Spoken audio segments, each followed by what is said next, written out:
எனக்கு சிக்னலே சரியா கிடைக்க மாட்டேங்குது. நெறைய நேரங்கள்ல பார்த்தீங்கன்னா, நாங்க பாதிக்கப்படுறோம். ஸோ இதுக்கெல்லாம் என்ன காரணம்னு சில பேர் கேட்டிருந்தீங்க. இதுக்கு எக்ஸ்ப்ளனேஷன் பண்ணலான்னு தான் இந்த வீடியோ வந்து மேக் பண்ணியிருக்கோம்.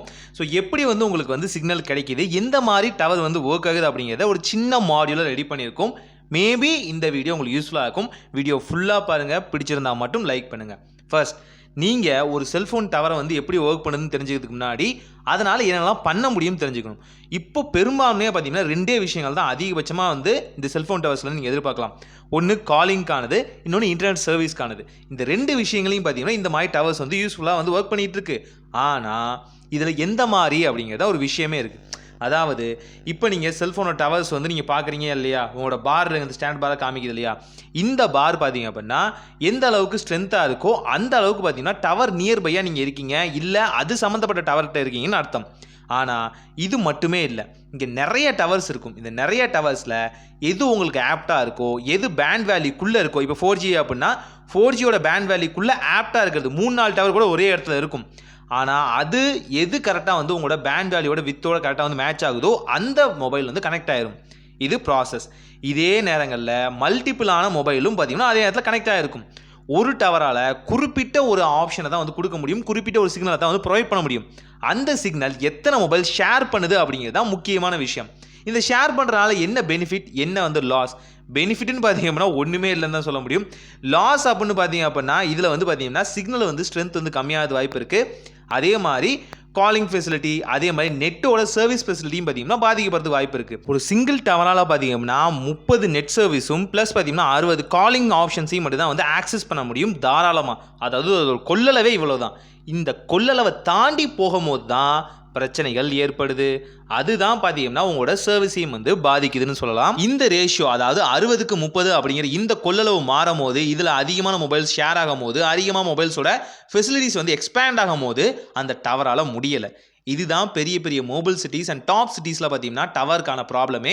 இதனால தான் நமக்கு வந்து சிக்னல் அடிக்கடி அடி வாங்குறது, நெட்டோட லோ ஸ்பீடு எல்லாமே இதுக்கான காரணங்கள் தான். மல்டிபிளான டிவைஸ் கனெக்டில் இருக்கும். அங்கே வெறும் 60 பேர் மட்டுமா இருப்பாங்க, ஆயிரக்கணக்கான பேர், லட்சக்கணக்கான பேர், கோடிக்கணக்கான பேர் இருப்பாங்க. அந்த நேரங்களில் சிக்னல் ஸ்ட்ரென்த் பார்த்தீங்கன்னா மோசமாகும். அதே மாதிரி பார்த்தீங்கன்னா நெட்டோட ஸ்பீடும் பார்த்தீங்கன்னா கம்மியாகும். இப்போ ஒரு டவரால் 10 GB வரைக்கும் பார்த்தீங்கன்னா ஸ்பீட் கொடுக்க முடியும்னு வச்சுக்கோங்களேன். ஆனால் இப்போ அந்த 10 ஜிபியும் நீங்கள் மட்டுமா வாங்குறீங்க? எல்லா வகையான மொபைலும் தானே வாங்குது. உங்களோட சர்வீஸ்லேயே இப்போ நீங்கள் ஜியோவில் இருக்கீங்க அப்படின்னா ஜியோலேருந்தும் எத்தனை சிம் வந்து கனெக்ட் ஆகுது, விஐலேருந்தும் எத்தனை சிம் கனெக்ட் ஆகுது. இந்த மாதிரி விஷயங்கள் தான். 4G இப்போ வந்து ஸ்லோவாகாமல் ஏன் 5G ஸ்லோவாகிடுச்சுன்னு நிறைய பேர் கேட்டுருக்கீங்க. 5Gக்கு எல்லாரும் மாற ஆரம்பிச்சிட்டாங்க. 5Gக்கு மாறினவனே பார்த்தீங்க அப்படின்னா இப்போ முக்கியமான மொபைல் டிவைஸ் எல்லாமே பார்த்தீங்கன்னா 5Gக்கு வந்துருச்சு. ஸோ 5Gயோட அலைவரிசை எந்த அளவுக்கு இருக்கோ, நெட் ப்ரொவைடிங் எவ்வளோ இருக்கோ, அது இத்தனை மொபைல் ஷேர் பண்ணுறதுனால தான் இப்போ 5G வந்து ஸ்லோவாகிடுச்சுன்னு சொல்ல முடியும். அப்போ ஏன் 4G ஸ்லோவாகல? காரணம் இதுலேருந்து குறைஞ்சா அதில் ஏறும் இல்லையா, அதுலேருந்து ஏறினா இங்கே குறைய தான் செய்யும்.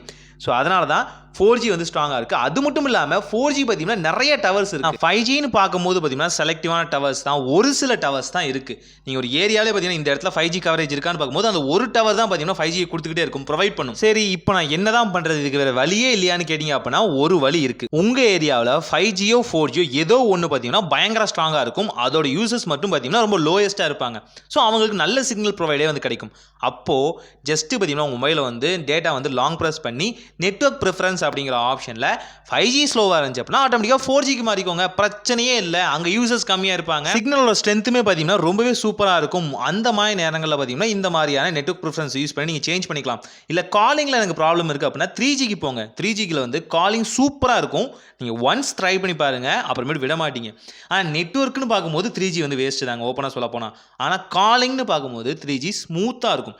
ஜஸ்ட் ஒன்ஸ் வந்து கால் பண்ணி பார்த்துட்டு அப்புறமேட்டு சொல்லுங்கள். ப்ரிஃபரன்ஸ் வந்து சேஞ்ச் பண்ணும்போது இதிலே பார்த்தீங்கன்னா சில எக்ஸப்ஷனல் கேஸஸும் இருக்குது. அதாவது பார்த்தீங்கன்னா டவர்லேயே சில காமன் டவர்ஸ் இருக்கும். அந்த காமன் டவர் பார்த்தீங்கன்னா பிஎஸ்என்எலுக்கு சொந்தமானதாக இருக்கும். ஆனால் அவங்க ஜியோவோட சர்வீஸையும் வந்து ப்ரொவைட் பண்ணுவாங்க, ஏர்டெலோட சர்வீஸையும் ப்ரொவைட் பண்ணுவாங்க, விஐயோட சர்வீஸையும் வந்து ப்ரொவைட் பண்ணுவாங்க. அந்த மாதிரி டவர்ஸ்லாம் பார்த்தீங்கன்னா சில தான் வீக்காக இருக்கும். அந்த மாதிரி நேரங்கள்லையும் பார்த்தீங்கன்னா உங்களுக்கு சிக்னல் வந்து அதிகமாக பிரேக் ஆகிறதுக்கு வாய்ப்புகள் உண்டு. ஸோ இதுதான் காமனான ப்ராப்ளம்ஸ் தான். ஸோ இது மாதிரி நெட்வொர்க்கை சேஞ்ச் பண்ணுற மாதிரியும் சில ப்ரொவைடிங்கை வந்து அட்ஜஸ்ட் பண்ணுற மாதிரியும் இருந்தாலே போதுமானது. நல்ல நெட்வொர்க்கை நீங்கள் வந்து அக்கர் பண்ண முடியும். ஸோ எனக்கு தெரிஞ்ச விஷயங்களை ரொம்ப சிம்பிளாக எக்ஸ்ப்ளனேஷன் பண்ணுறதுக்காக கார்ட்போர்ட்லாம் வந்து மேக் பண்ணியிருக்கேன். இது ரொம்ப பெரிய விஷயமா இருந்திருக்காது, ஆனாலும் எனக்கு தெரிஞ்சதை சொல்கிறதுக்காக ட்ரை பண்ணது. பிடிச்சிருந்துச்சு அப்படின்னா லைக் பண்ணுங்கள். ஒரு நல்ல மாற்றம் இனிதாய் நடக்கட்டும்.